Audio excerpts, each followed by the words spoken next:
Now we're on to the final step. Storm Chaser. How did you join the excuse me, dogs? father. Some people are... Some are just kind of born into it, like they're raised in the religious household. They're just kind of expected to follow the father's footsteps and become a dog as well. Or some are just kind of really faithful. They just believe in what the dogs are doing, and it feels like it's their goal. And some are doing it to repent for their sins and all that stuff. There's just tons and tons of ways that you could become a dog. So how did you become a dog, and what was your life like before you became one? Well, many years back, many love conquests and various encounters earlier. I'm not sure how long I'll keep this voice up, but I'll use this for the intro of my backstory. The royal guard rejected my application, so I went rogue. And I became an independent gun for hire. Guns. I love guns. No guns in the royal guard. No guns in the royal guard. And I was like, what, no guns? And there didn't seem to be many royal guards either. So I thought, screw them. I'm going to go out on my own. And I forget how I got my ultimate badass double-barrel shotgun. Maybe I made it. Maybe I took it from some pony. Or some creature. Or simply, I just picked it up and claimed it as mine. Decide as your own peril. Storm! No, false alarm. Yes, and I like storms. And I will chase them.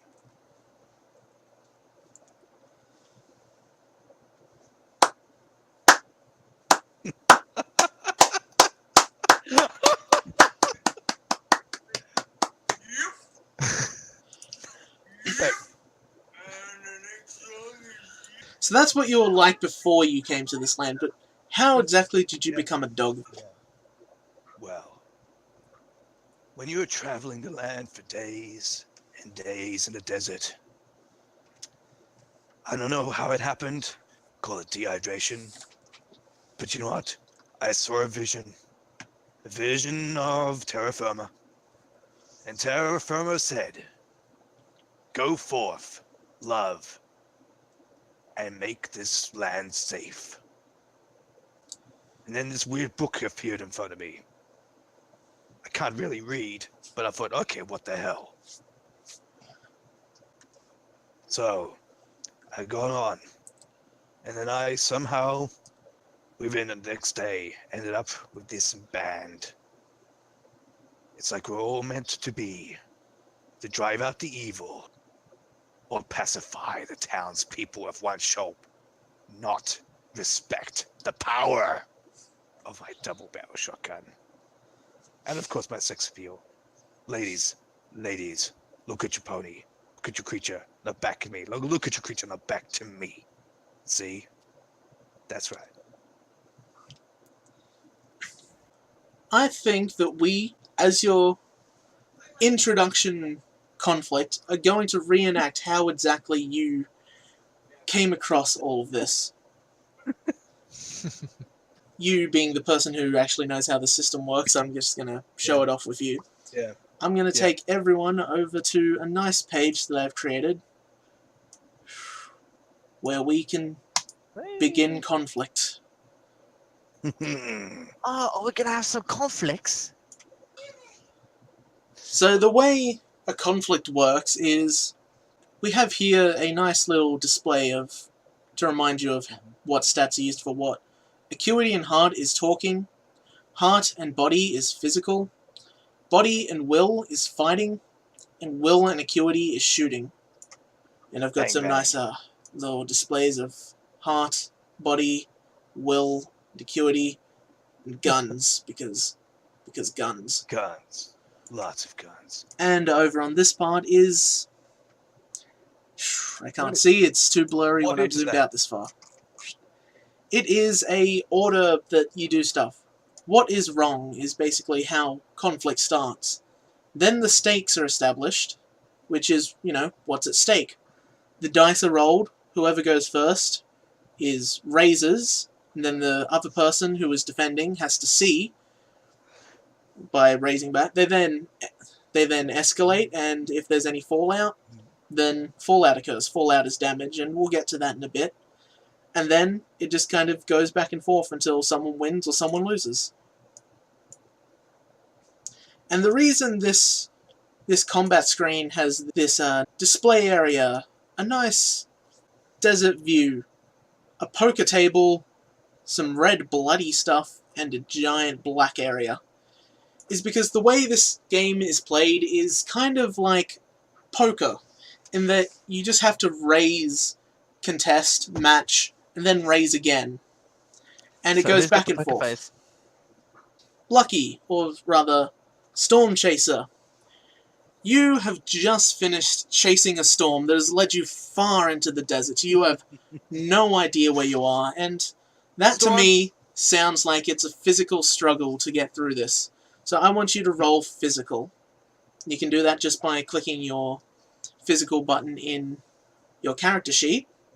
And then it'll ask you to add any traits that you have that involve, well, whatever this situation is. You have to manually put that in, unfortunately. Yeah. And then it'll ask for relationships, which you don't have any with the desert yet, I don't think. And then lastly, any miscellaneous. He's got a relationship with the ground. Can I quote it for the mighty bush that the desert might say? Sorry, what was all of that? I hate you. Wait a minute. Shut up, desert. Do not take a relationship with the desert. Yet. I don't have any input values for my talkie physical hand-to-hand guns and escalate yet. This would be physical. Yeah. I'll just click it myself to give an example. It'll put input value for traits. You have to put those in manually. But I don't think any of your traits really apply to wandering through the desert aimlessly. So you press submit for that. It then asks for the same with relationships. None of these apply. Yeah. And then miscellaneous. Mm-hmm. Doesn't look like you have anything that'll help you on the desert with that either. So then you press submit the third time, and it should roll all the dice. And it will put them in that order. In order from highest to lowest. I said that the wrong way around. From lowest to highest, automatically. And you can keep that roll that I just made, or you can roll it yourself.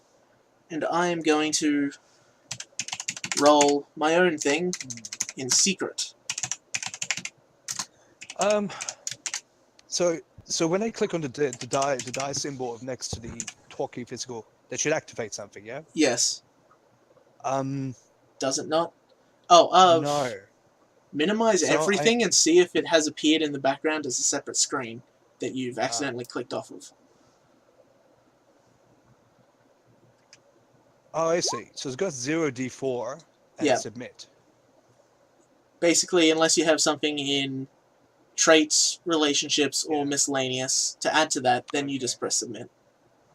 Ah, okay, gotcha. And I don't believe you should be able to see. I just realized I rolled that on. Okay. Okay. So it Yeah, looks I like the should have stream gone can with see the my other. roll, but the players can't. Yeah. Okay. That's the main thing.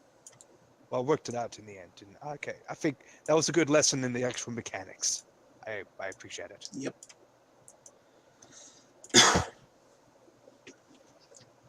And I do So the love way growth. that this is played is, let's establish what the stakes are. And the stakes are, where is text? Oh, just a question. Quick question. Is the group of dogs, are we already together? No, this is No. how you first got there. Ah. So we haven't met yet. Nope. Ah, cool. Lovely. Yay. So some stakes have suddenly appeared in this section down here below the table. Mm. That is what is at stake. And you are wandering through the desert after you've just kind of chased a storm miles off track, and you are completely What lost. type of storm was it? It was a KFC twister. The deadliest of all twisters. It's hungry. So we're all gonna die. And more specifically, the BRB. Right, we're all dead. But it turns out I was chasing my own tail because it's the desert. So, Lucky, why don't you grab your dice and move them up into the top Yeah. area. Up Okay. here where all of this stuff is. Okay. You mean over those guys or just sort of, or, okay. Over. Over that there, yeah.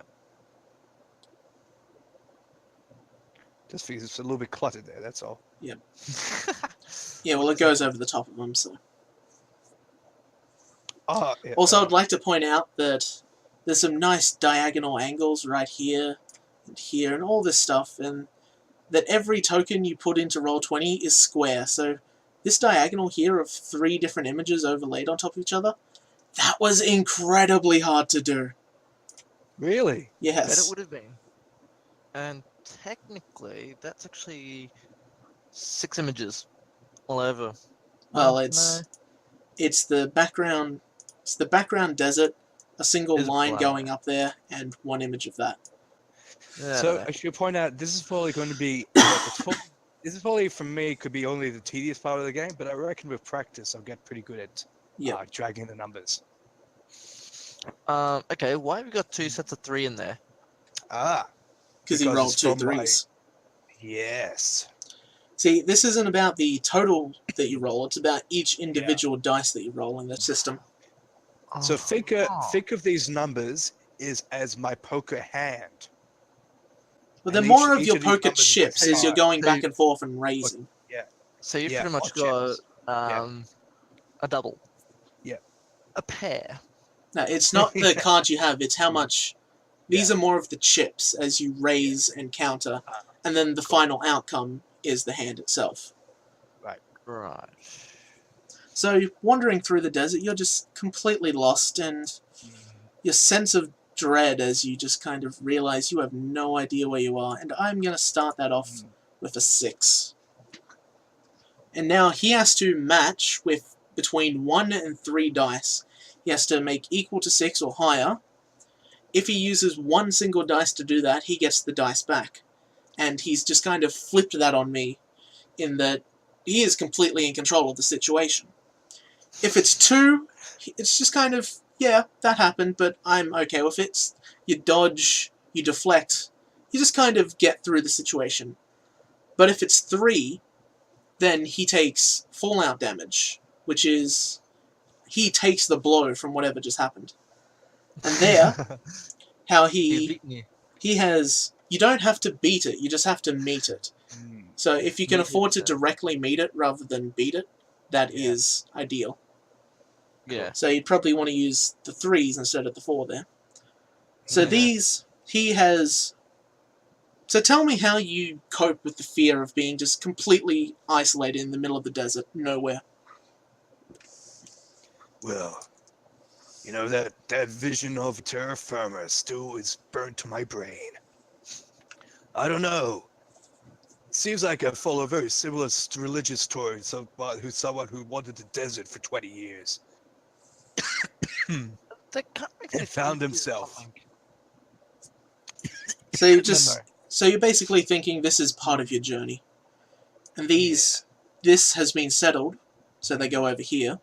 Yeah. It is now Lucky's turn to raise, and he can raise with up to 2 dice. You can use 1 if he wants to, but if you can, you should probably use 2, just to make it harder for me to counter.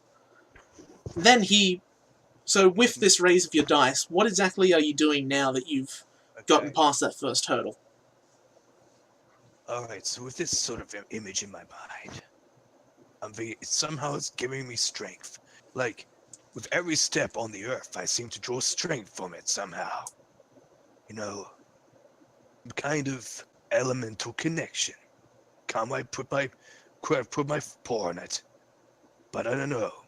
This spirit gives me strength. Somehow. Storm! Nope, falls alarm. So why don't you raise with that? Yeah.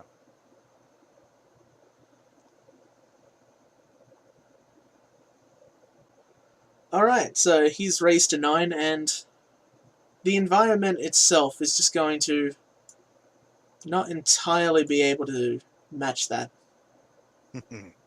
Oh no, never mind. I But have 6. I should point out, even though The desert just kind of mockingly Yeah. blows a tumbleweed in front of you as you have your cool stance. It's just kind of... crap. And does it say, I hate you? Shut up, wind! Shut up, desert. So as that happens, it then just kind of throws its last bit at you as a storm appears. A dust storm.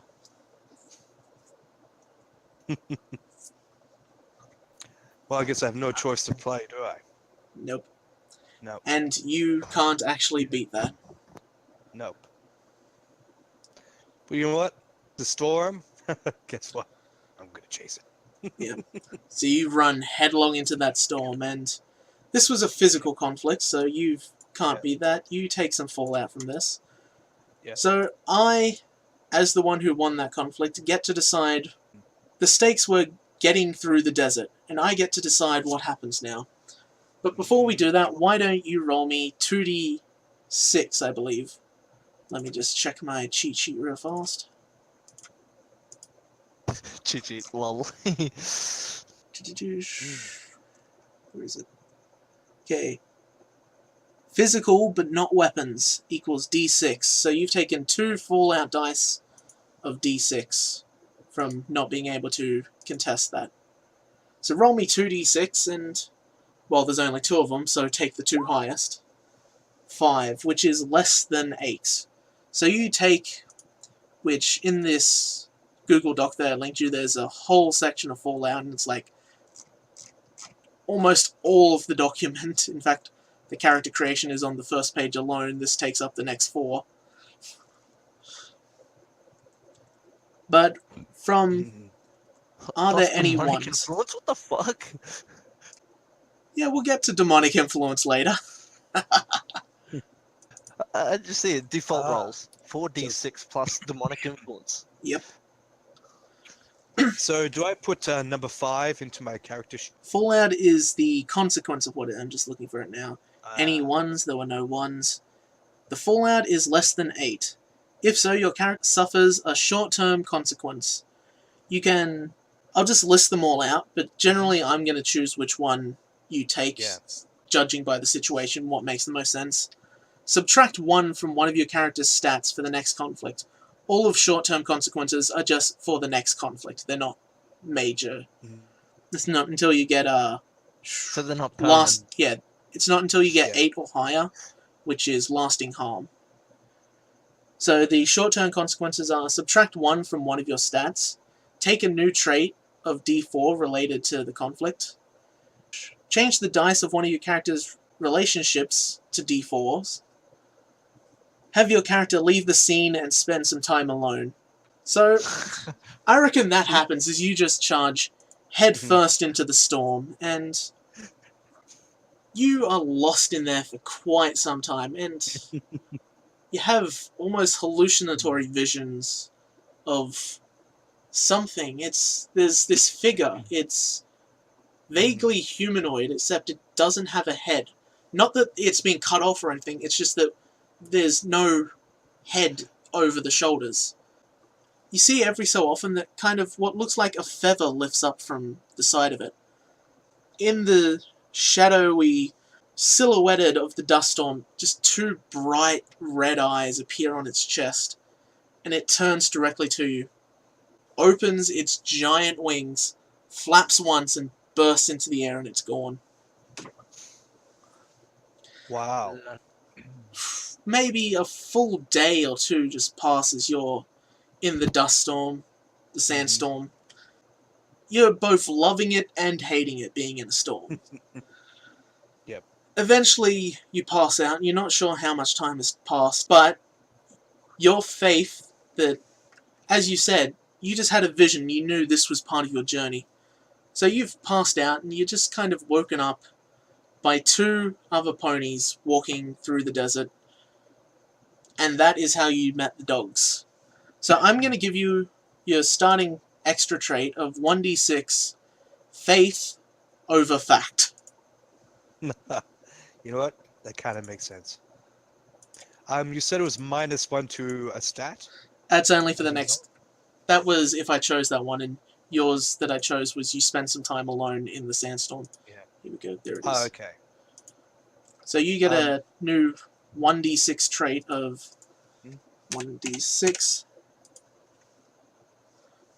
faith over fact. It's your faith. You knew you were going to get through this, even though every logical thing would have told you, no, this is not going to work. That sounds exactly right. Sounds like everybody. Yep. Anyways.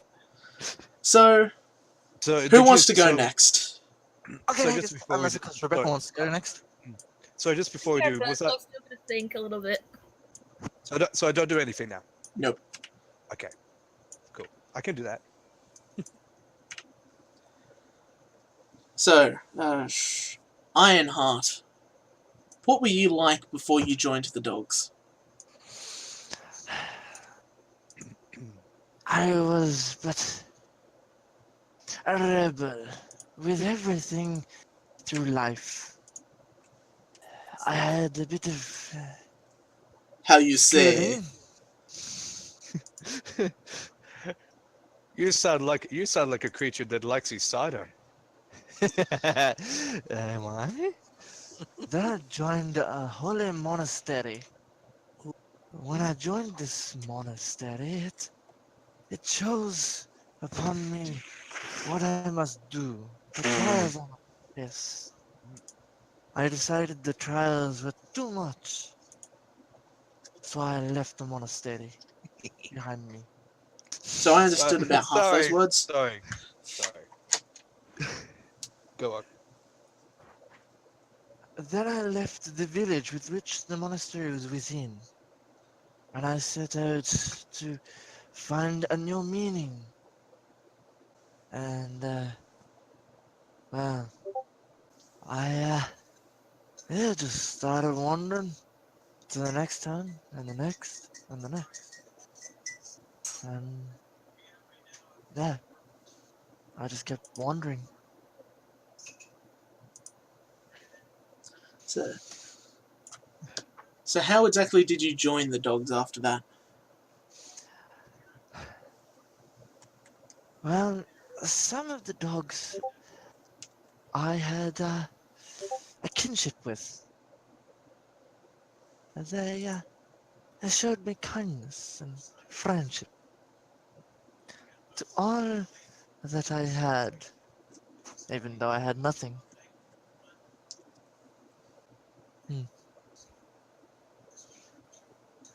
So it's kind of like they took you in, saw that you were faithful, and they offered you a chance to be part of this. Yeah, that they did.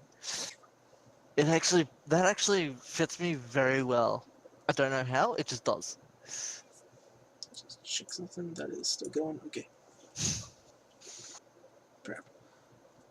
So they took you in, showed you kindness, and just you eventually realized that there was something greater that you could do for them. You could become one of the dogs as opposed to just a member of the church, basically. So Yeah. I think that your thing is that you found somewhere to belong. And I reckon that would be the new stat that I'm making up, which isn't talk, physical, fight, or shoot, it's faith, which is a combination of heart and will. And unfortunately, seems I made it up, there isn't really a button for it. Right, yeah. So let's have a look at that. That would be your heart and will, so why don't you... This is you realizing that there is something greater that you can become part of. That's basically the situation. Do you think you have any traits that could add to that? Such as, I'm all for the dogs. Well, yeah, being for all the dogs. I'm with a selfless heart. I'm not entirely sure what that means. So pretty much I'll put everybody else before myself. Being for all the dogs, but put them before myself. So what Yeah. that would be is, like I said, there's no button for it. So all for the dogs and heart and will, which would be 12d6s. So can you type for me /roll space 12d6 S, and the S just makes it so they're sorted from lowest to highest. Oh shit. That No space between the 12 and D. right. Holy shit. Right, yeah. Right, so how do we do this? Okay. With the numbers, this unfortunately is the part that takes the longest, and that is mouse over each of the individual numbers, click and drag them onto the table. They just disappeared. Did you scroll Let's down? Let's go talk about the ones from the. Alright. Yep. 2 ones? Wow, that is like. I got them. I was getting them. Yeah, Just gonna 1, 2. move them a bit. There's 2. Wow. Storm.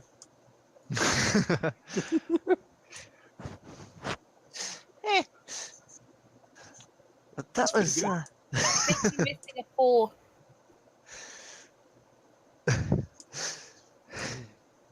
Face. Oh yay! Fun. I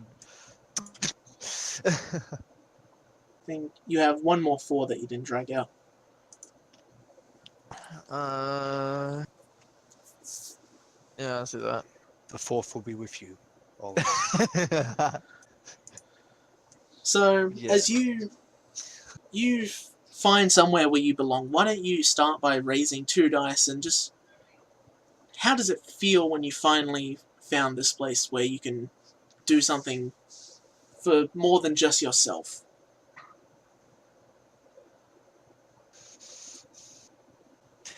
It felt rather well. Good, even. So as you say that, and I realise that our die colours are quite similar. Holy shit! Even though yours is supposed to be red, but hey. Yeah. Senor Pinky. Something we like meet blue again. or green to be Yeah. completely different, because I'm purple. As you think that, reality just kind of slaps you in the face as you realise that this is going to be very hard work that you are doing out of the goodness of your own heart, and not everyone is going to appreciate that as they should. And as you realise that, as you realise that, one of the elders of the church is just going to come in and ask you, "Oh, so you're the new person? Well, tell me, what do you even know about our faith?" And just kind of starts going in on a very long questionnaire of why are you here, what purposes. Do you even just keep going on, judging you, questioning you, and you just kind of accept it. You're like, yeah, I don't know that much. Maybe you should teach me, or something along those lines. So how do you deflect, dodge, counter all of this accusement and such and such? I just redirect it. I redirect it back to them. Give them a mint. Shut up. I asked them. So if that is how you wish to be, you wish to put this doubt on myself. Yep. Shut up. How do you feel about yourself when you are being a sheep to the very thing that I lost my commitment to? Ooh, burn. Religion burn.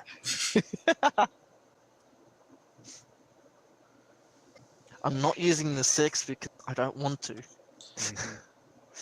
Oh, I'm leaving the 6. so he's taken aback at first, but then just kind of gasps and says, You dare question my daring? I almost slipped into my own French accent then. You should have, eh? You dare question my daring, child? I have been in this order for longer than you have been alive. He is going to raise his final and says, tell me, why do you deserve to be a dog? As he raises pretty damn hard. Damn it, that's higher than I can do anything. Damn it. Well, fuck. But can he have more than two die? Two Yeah. dice? Yeah. Oh, you can beat this guy. Oh, yeah, I can, but at the same time, do I really want to put it upon myself to destroy myself? Well, you can give up at this point and just be scolded to all hell. Or you can keep Yeah, okay. Or you I'll can just keep be going and scolded. try. I'll just be scolded. You lose this discussion of why you deserve to be a dog. And while you still ultimately become a dog, you just kind of have this nagging sense about you that you actually don't deserve it. And you're getting a new trait of 1d6. I am on the right one. What would that be? Questioning myself. Ah, okay. Yay. I question myself. And also it's like that song. I touch myself. the finals. Holy shit. Why'd you have to put that in my head?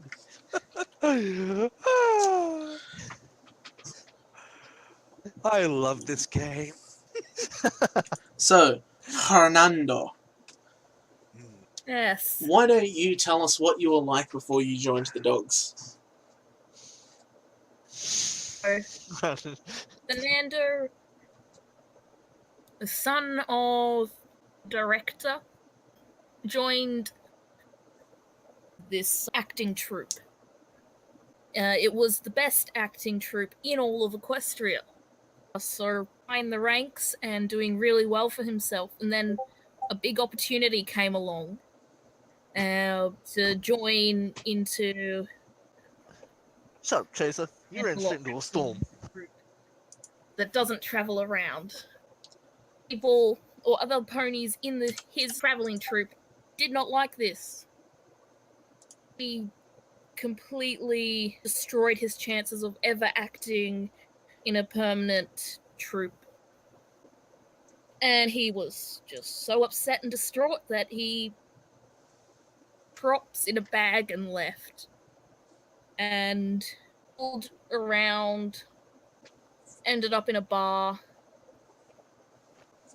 met an old dog who was sort of retired, and just started talking to him and thought all about the religion and everything and about what dogs stand for and stuff. And he decided, this Chaser. sounds like something I could throw myself into, something that might be worth. That's his story. I reckon this would be talking, as we are going to cut back all the way to that night when you were just hammered in a bar and questioning all of your life choices, when an old retired dog, still wearing a single patch of his old coat, it was enough to spark a conversation with you, and begins telling you of how there's something higher that maybe fill that hole with religion. So why don't you roll me talk, plus whatever you think is a relevant trait that you have.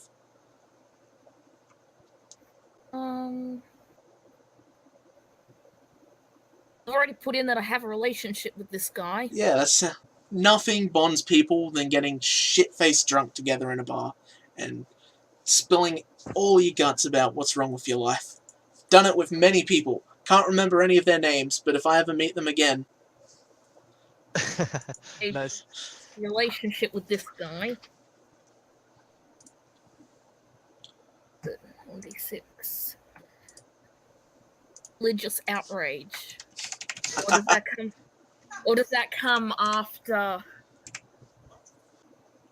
Well, that's actually a good thing that we can get. Why don't you save it for now? Not use it, that is.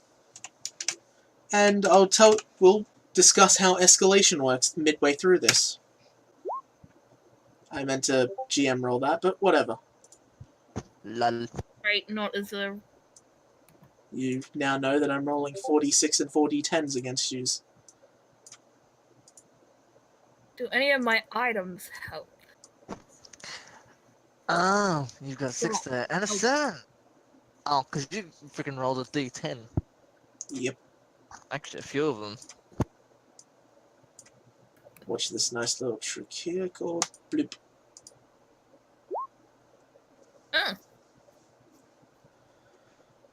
So, as I said before, you click and drag each dice onto the screen.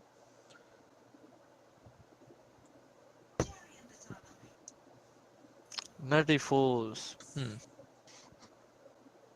I have to ask, does Fernando have a Latino accent? No, that sounded French, actually. The accent the role requires of him. Good answer. Run through. Wow. Wow, As really with his good magical rolls. cutie monk that changes to suit whatever he is doing. Ooh, a chameleon. In this year, the desert gets hot. I've dragged them all. Gee, some really good rolls there. So he's going to Yes. start off with just the starting of this, saying he's going to try and really hook you into this and say, have you heard of the Book of Life?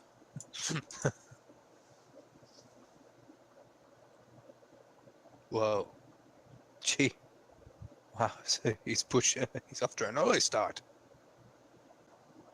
You can use up to 3 dice to counter this, but if you use more than 2, you're going to take fallout, which is essentially damage.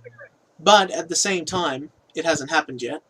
But if you roll a 1 on those fallout rolls, that is how you progress as a character. You can only essentially level up by taking damage. So it's not always as bad as it seems. Yeah. Kept wrong. There isn't a direct level up in this game. It's more of you just get positive traits, or you get to upgrade your traits and that type of thing. I have to counter I'm this still a fucking if I loner. want to. So, I think Ironheart reacted the way Ironheart would have reacted, Yep. given his his upbringing and the monastery. Yeah.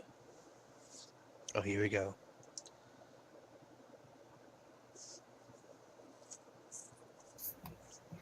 No, please tell me. we'll move those into the fallout section over here, and these off to the side.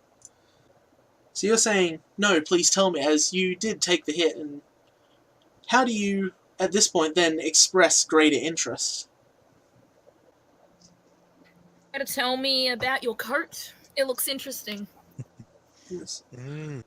This I'm quite proud to wear, as he just uses a single dice to beat that, which means your dice go back here, but he gets his dice back if he uses only 1, as he basically flips it on you and says, it's about the community that I was raised in and helped defend. It made me feel like I truly belonged somewhere. And he is going to put back out with this, saying, perhaps truly being with people who truly love is a strong word, but I will use it here. People who truly love you is what every pony needs in their life. And that's what we have.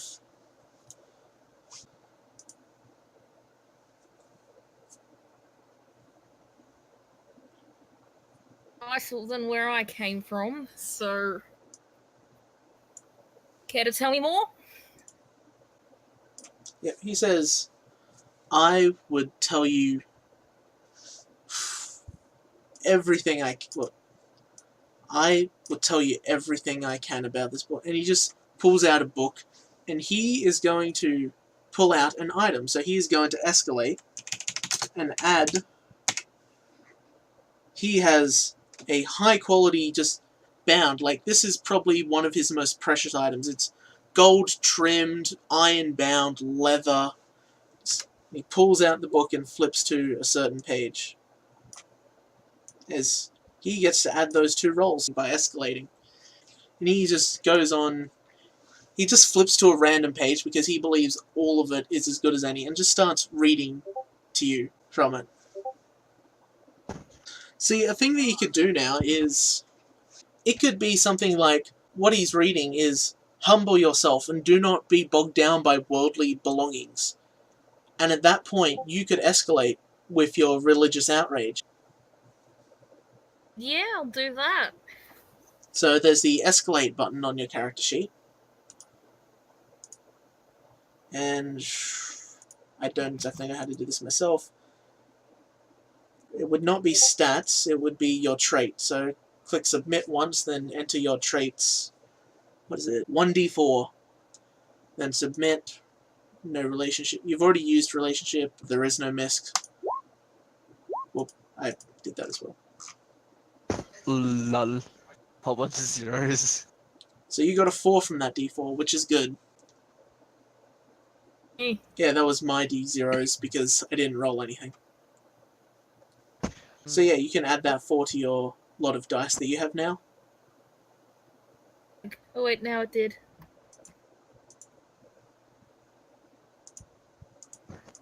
There we go. Just a query. Wouldn't loner, that being a trait, wouldn't that actually quell the whole faith thing? I'm just querying that. I probably should have queried that earlier, but Well, it's more if she doesn't have the faith yet. She's being introduced to it. And she... Religious outrage, he's sort of feeling like that's contradicting. Yep. Look, having this extravagant item is contradicting what he just read. So those meet each other. You can now raise. Fernando is just wrapped, and he's just listening like, sounds so much better than my life as an actor.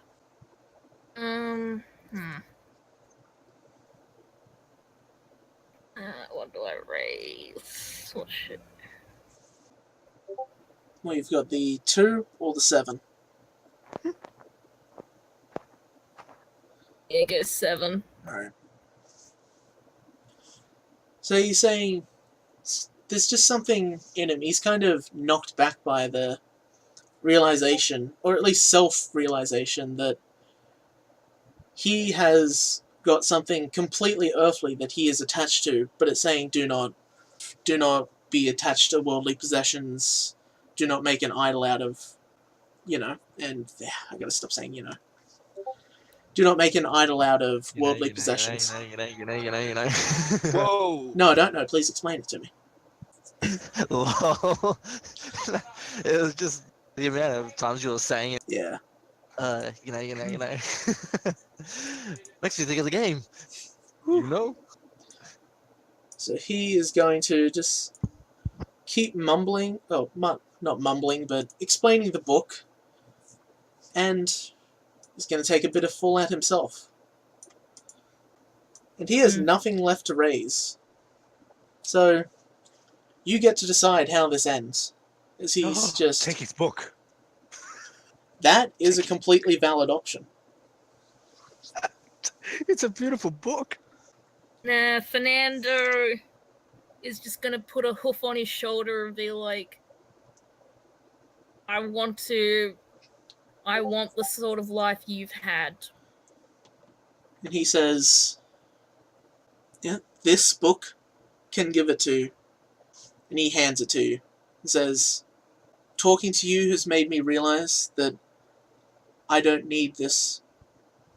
I would like to pass it on to you, to give you something in your life that I myself have abandoned. Hugs him. Oh. Oh. Basically, he has a realization that not that he doesn't need religion, just that he doesn't need the book. He has fulfilled it. By passing it on to someone and giving up his worldly possession, you have helped him and yourself, is what he's going at. So, you won that, so this is going to be a positive trait for the first time. Yay! Oh, that's... Fernando, I'm going to give you a d6 trait of stabby stabby dagger. Thought she already had that. Yeah, she does. That's one of her traits. Another You one. go to stabby. I was actually thinking that the extra trait would be Bettering throwing others. the book at people randomly to get them to believe you. The power of pain compels you! A A 1d6 trait of yes. bettering others. And then they Nice. received a blow of the book, and they realized, wow, this is actually a really beautiful book. Look at that gold trim. Now, however, there is some fallout in that, and this was only talking, so it's d4s. I need you to roll me 3d4s. And he himself is also going to roll 3d4. Alright, so both of you are going to take a short-term... a short-term... I don't know what the exact word is. Disadvantage. Sure, let's go with that. So both me and the Chaser have. Short-term consequences, Take that's it. it. Wait, how's mine short term? Mine's a trait.